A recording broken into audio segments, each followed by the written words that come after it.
बेटा अभी ध्यान देना प्लीज. कुछ नहीं समझ में आया तो मुझे पूछना है. सर बऱ्याच जणांचा ना मागच्या ह्याच्यात एक अजून कन्सेप्ट तुमची क्लिअर माहिती पाहिजे.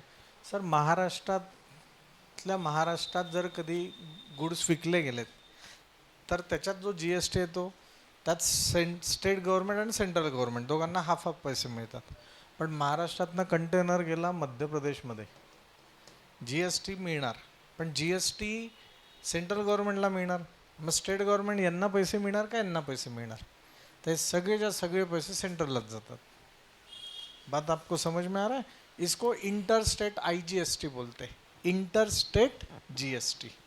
तो वो सब पैसा सेंट्रल गवर्नमेंट को जाता है. हाँ, ऐसे हर एक थोड़े थोड़े लूप होल्स उसमें दिए हुए हैं कि सेंट्रल के पास पावर ज़्यादा रहे, उनके पास पहला पैसा है. ठीक है ना? नहीं तो सब इंडिपेंडेंट हो जाएंगे फिर. आता पुढचं आपण पार्ट बघणार आहेत बेटा शेअर्सचे. आता फॉर एग्जाम्पल समझ लो हम 4 दोस्त लोग मिल गए और 4 दोस्तों ने मिलके एक कंपनी फाउंड कर दिया, कंपनी का फाउंडेशन किया, बराबर है. तो हम 4 लोगों ने मिलके कंपनी दिया है, तो इनको बोलेंगे हम प्रोमोटर्स. और हमारे कंपनी का नाम होगा Bhandarkar end Bhandarkar friends private limited. Private limited जो होता है वो कंपनी को नाम दिया जाता है. ठीक है ना? 4 ओनर को बोला जाता है प्रोमोटर्स, बराबर है. आता फॉर एग्जाम्पल जब आपको पता होना चाहिए इसलिए बता रहा हूँ, विप्रो कंपनी जो है वो महाराष्ट्र में विप्रो कंपनी का फाउंडेशन हुआ. अभी जो इतना वर्ल्ड वाइड विप्रो है, तो विप्रो कंपनी का फाउंडेशन महाराष्ट्र में हुआ. और महाराष्ट्र में किधर हुआ? तो जळगाव डिस्ट्रिक्ट में अंमळनेर म्हणून एक गाव आहे की जे माझं गाव आहे, त्या गावामध्ये विप्रोचं फाउंडेशन झालं आहे. पहिला प्लांट विप्रो का वर्ल्ड वाइड अंमलनेर में स्टार्ट हुआ. तो उस वक्त विप्रो का मार्केट वैल्यू क्या बहुत था क्या? नहीं. तो उस वक्त फॉर एग्जाम्पल समझ लो विप्रो ने 100 शेयर्स बनाए, 100 शेयर्स डिसाइड किए. 100 हो गए, नहीं तो मे बी 1000 होंगे, समझ लो. हां, आपण फॉर एक्झाम्पल लक्षात घेऊया 100 शेअर्स आहेत. पण मग विप्रोचे जे अझीम प्रेमजी त्यांचे वडील कुठून तरी गुजरातमधनं महाराष्ट्रात आले होते. आणि तुम्हाला नाव ऐकलं असेल तुपाचं, डालडा तूप नाव ऐकलं असेल. तर ते डालडा तुपाचा कारखाना तिथं का? कारण की तिथं भुईमुग बोलतो शेंगदाणे असतात ना, शेंगदाणे त्या एरियामध्ये खूप जास्त व्हायचे. मग ट्रान्सपोर्टेशन कॉस्ट वाचण्यासाठी वगैरे वगैरे त्याला विप्रोचं फाउंडेशन अंमळनेरात झालं. उस वक्त विप्रो सबको पता था क्या? नहीं. पर वो आए अमलनगर में, उन्होंने डिसाइड किया कि मुझे कंपनी है, शेअर मार्केटमध्ये आपल्याला शेअर्स हे करायचे. तर त्यांनी काय केलं, फॉर एक्झाम्पल 100 रुपयाला माझ्याकडे 100 शेअर्स आहेत, तू एक शेअर घे, तू एक शेअर घे, तू एक शेअर घे, तू एक शेअर, एक शेअर 100 रुपयाला. तर 100 शेअर कितीला येतील? 10,000 रुपये. म्हणजे 10,000 रुपये त्यांना एकट्याला टाकावं लागलेत का? नाही. तर त्या 100 शेअर्स, एक शेअर कितीला? 100 रुपयाला. तो झाले 10,000 रुपये त्यांचं भांडवल, बोले तो इन्वेस्टमेंट हो गया. उनके पास 10,000 रुपये आ गए. पर उसके शेयर होल्डर्स कितने हैं? 100 है. अभी जैसे जैसे कंपनी ग्रो करेगा, एक शेयर था 100 रुपये को, 1 शेयर 100 रुपयाला. आता हे शेअर वाढत नाही. जे कंपनी फाउंडेशन असतात ना तेवढेच शेअर असतात. पण डे बाय डे कंपनी बढ़ने लगा. 10,000 का उनका टर्नओवर हो गया 1 लाख रुपए. 1 लाख रुपए हो गए, पर कंपनी के मालिक कितने हैं? 100 ही लोग हैं. समझ लो इसके पास ज़्यादा पैसा, ये बोलेगा सर मुझे 2 शेयर दे दो, मैं 200 रुपये देता हूँ. तो इसके 2 शेयर्स है, किसी के 3 शेयर्स है, किसी का 1 ही शेयर है, किसी ने 1 शेयर दोनों के नाम पे लिया है. ठीक आहे ना, नवरा बायको दोघांच्या नावावर झाला असं आपण म्हणूयात. तर आता डे बाय डे वो कंपनी बढ़ गया. अभी उसका टर्नओवर 1,000 करोड़ हो गया, पर तो भी उसके मालिक कितने हैं? 100 ही है. तो इन ये शेयर होल्डर्स को विप्रो क्या करती है? विप्रो शेयर होल्डर्स को डिविडेंड देती है. डिव्हिडंड म्हणजे काय, अरे आता आपलं ह्या कंपनीला ह्या वर्षी ना 10,000 रुपये फायदा झाला, तर मग प्रत्येकाला कंपनी काय करते, स्वतःच्या ग्रोथसाठी थोडे पैसे राहू देते आणि बाकीचे ॲज ए डिव्हिडंड हर एक को दे देती है, 100 लोगों को दे देती है. आता मी फॉर एक्झाम्पल 100 सांगितलेत. अभी LIC आहे, LIC के करोडो शेअर्स आहे, प्रत्येकाचं काही ना काही आहे. मग ते ना आपल्याला चेक येतात किंवा पप्पा म्हणतात का LICचे पैसे आलेले आहेत, डिव्हिडंड आलेला आहे. मग तो डिव्हिडंड म्हणजे काय, LICला झालेला फायदा.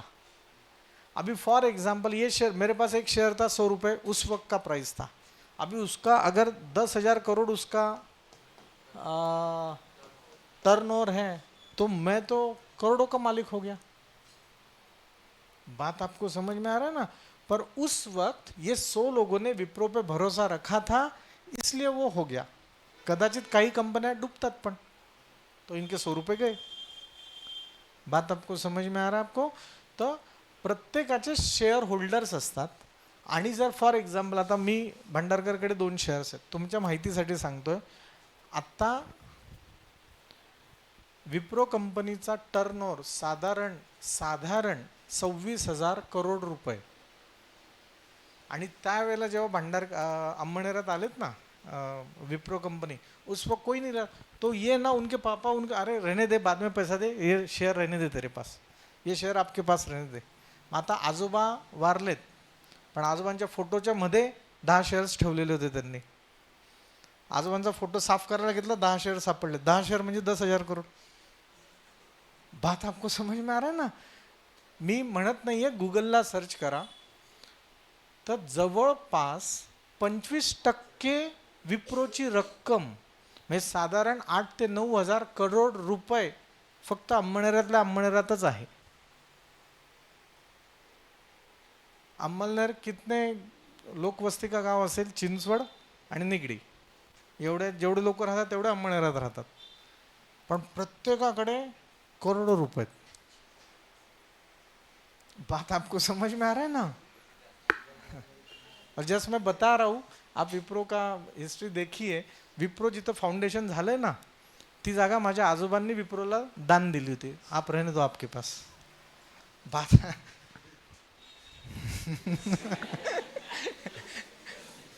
आपके पास रहने दो ये. म्हणजे असं हे नाही, ऑफ द रेकॉर्ड. अंमळनेरात जेवढ्या शाळा आहेत, आता शाळा असते ना अशी, जेवढ्या शाळा आहेत तेवढ्या सगळ्या भांडारकरांच्या आहेत. म्हणजे गर्ल्स हाईस्कूल अलग आहे, वो भांडारकर का है. बॉयज हाईस्कूल अलग आहे, ते माझ्या खापर पंजोबांच्या नावाने ते GS high school, Gangaram Sakaram Bhandarkar high school, जो रिनोड उस वक्त. अभी ये ICSE CBSE सब आ गया, पर जे गावामध्ये शाळा असतात ना त्या असतात. तो जवळपास 25% नेट असेट व्हॅल्यू अंमळनेरातच आहे विप्रोची.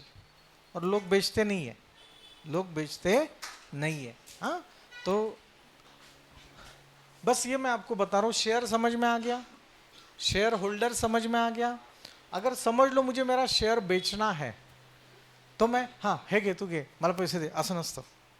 तो इन्हें ना शेयर मार्केट में जाना पड़ता है.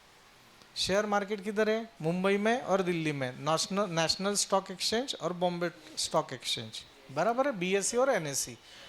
तो तिथं जाऊन आपल्याला ते सांगावं लागतं. मग ते कोण शेअर विकणारे पण ना एजन्सी असतात. आता तुम्ही नाव असं काहीतरी मोतीलाल ओसवाल असं नाव काहीतरी ऐकलं असेल.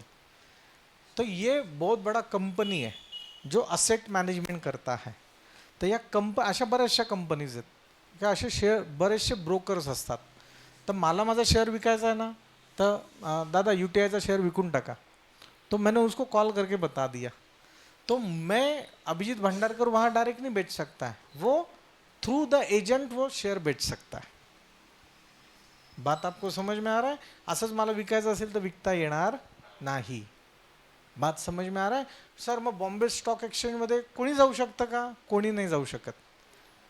भांडारकरला आता जायचं आहे, त्याला म्हणजे त्याला शेअर विकायचे, तर म्हणजे त्याला कंपनी स्थापन करायची, तो जाऊ शकेल का, तर नाही. त्याची काहीतरी स्वतःची पहिले नेट असेट व्हॅल्यू पाहिजे. 100 करोड़ का टर्नओवर है, 200 करोड़ का टर्नओवर है, तब जाके आप वहाँ पे लिस्ट हो सकते हैं. फिर आप लोगों को बताएंगे कि देखो मैं, जैसे हम लोग बात करेंगे बाइजूस है, फिजिक्स वाला है, अलग अलग ये क्लासेस है. ये 1000, 2000, 3000 करोड़ का इनका टर्नओवर होता है, तो उन्हें ये देती है। बात आपको समझ में आ रहा है आपको? तर शेअर विकण्यासाठी पण मला ना जीएसटी द्यावा लागतो, शेअर घेण्यासाठी पण मला जीएसटी द्यावा लागतो. आता फॉर एक्झाम्पल हा ब्रोकर आहे, तर मी याला सांगितलं अरे UTIचा शेअर विकून टाक, पण हा पण माझ्याकडनं त्याचं कमिशन घेतो. मला विकत घ्यायचं असेल, शेअर्स घ्यायचे असतील तरी हा कमिशन घेणार, आणि शेअर मला विकायचे असतील तरी हा कमिशन घेणार, आणि त्या कमिशनवर जीएसटी असतो, तो पण मीच भरणार. फॉर एक्झाम्पल ते कमिशन ना पैशांमध्ये असतं, म्हणजे 100 रुपयाचा शेअर विकला तर 10 पैसे कमिशन. म्हणजे मी विकत घेतला, फॉर एक्झाम्पल मी 100 रुपयाचा एक शेअर विकत घेतला, कमिशन यानं किती लावलं? 10 पैसे. तर मी माझ्या बँकेच्या अकाउंटमधनं किती रुपये कट होतील? 100 नाही कट होणार, माझ्या बँकेच्या अकाउंटमधनं 100 रुपये आणि 10 पैसे कट होणार. समज में आ रहा है आपको? अजून तसं नाही, त्या 10 पैशांवर जीएसटी असतो. किती? 18%. 18% म्हणजे 1 पैसा 1.8 पैसा, 18% ना. म्हणजे मग काय झालं, माझ्या अकाउंटमधनं किती रुपये जातील? 100 रुपये, जे काय असेल ते 100 रुपये, 100 रुपये 10 पैसे, 10च्या ऐवजी 11 पैसे, 11.8 पैसे जातील. समजतंय तुम्हाला? तुम्हाला आई पप्पांच्या मोबाईलला असा मेसेज येतो 27.28 पैसा कट हो गया. 28 असं का घेत आहेत? किंवा आपण पेट्रोल भरायला जातो बघा, पेट्रोल आपण म्हणतो 100 रुपयाचं भरा, पण कदाचित ते 100.50 पैशाचं भरलं जातं, किंवा 99.70चं भरलं जातं, नंतर तो इक्वल होऊन जातात, डायरेक्ट तो राउंड अप कर लेता है. तो ये क्या है, ये जीएसटी ऐड करके वो सब कैलकुलेशंस होते हैं. समजतंय तुम्हाला नक्की? काही अडचण आहे? आता मी जर कधी विप्रोचा एक शेअर विकत घेतला, एका शेअरची किंमत आहे 100 रुपये त्यावेळेला, तर ही झाली फेस व्हॅल्यू. ये क्या हो गया? Face value. त्या त्याचं फेस व्हॅल्यू किती आहे? 100 रुपये असं लिहिलेलं असतं. फेस व्हॅल्यू 100 रुपये. पर आज मैं फिर से अभी ऑनलाइन में ले सकता हूँ कि मुझे शेयर सर्टिफिकेट रिन्यू करके दो, तो वो मार्केट वैल्यू आएगा. मे बी मार्केट वैल्यू एक शेयर का रहेगा 10,000 रुपये. मार्केट व्हॅल्यू क्या रहेगा? 10,000 रुपये.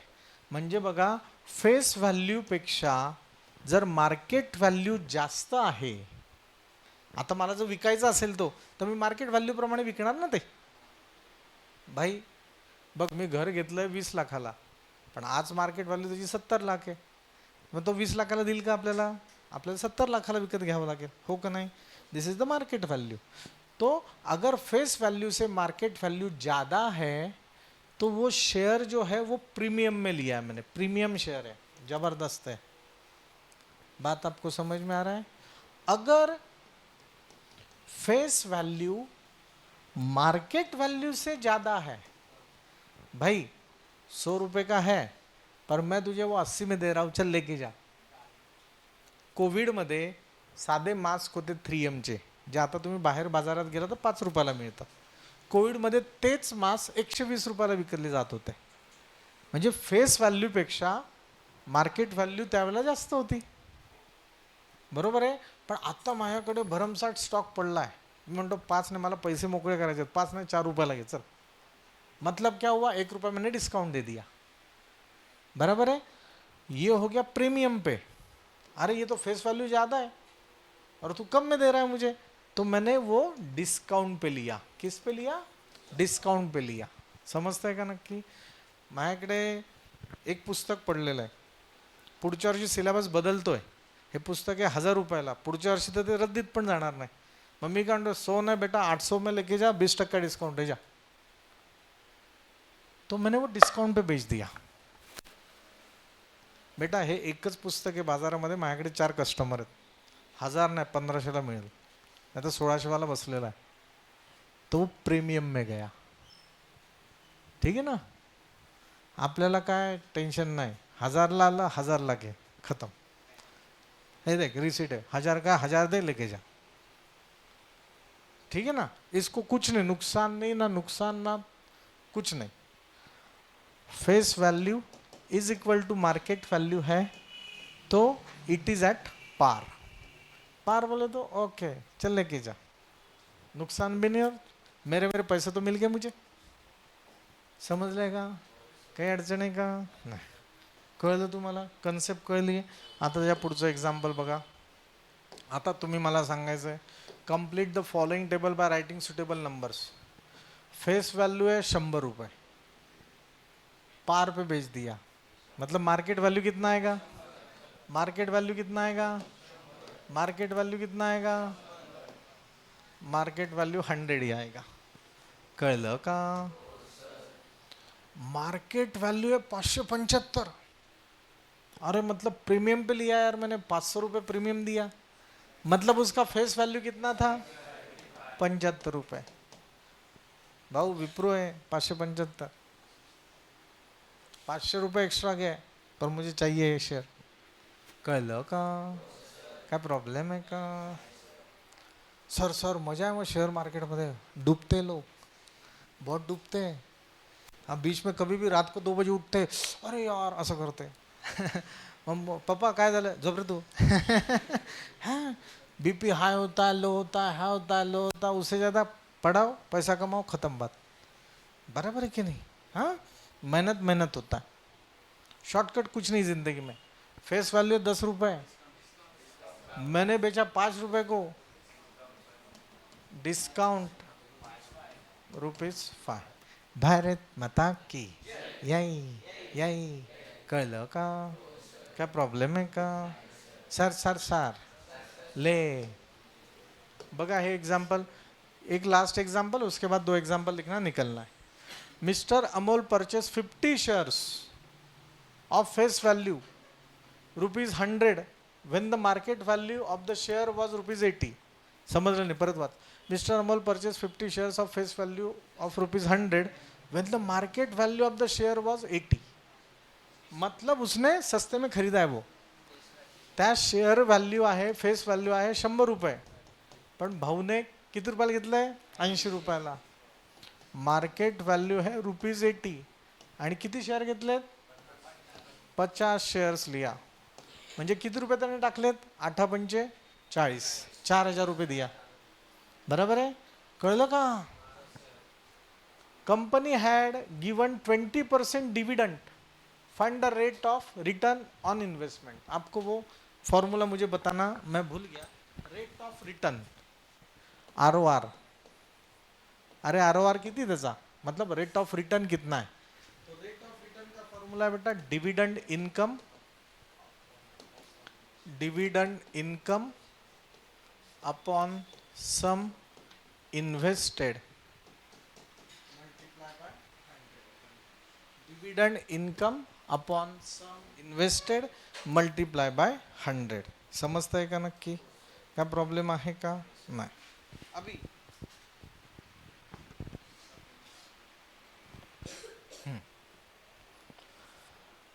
ये कंसेप्ट मुझे और डिटेल में आपको बताना पड़ेगा, पहले वो लिख लो आप. हाँ उतना लिखो, फिर हम लोग आगे का देखेंगे, नहीं तो कंफ्यूज नहीं होना चाहिए आपने. आपको इसमें जो दिख रहा है, जो समझ रहा है वो लिखो, नहीं तो ये तो इम्पोर्टेंट है, इतना इम्पोर्टेंट है, ये तो लिखना ही पड़ेगा. इतना लिख लो बस, नीचे का लिखो.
फॉर्म्युला लिखलो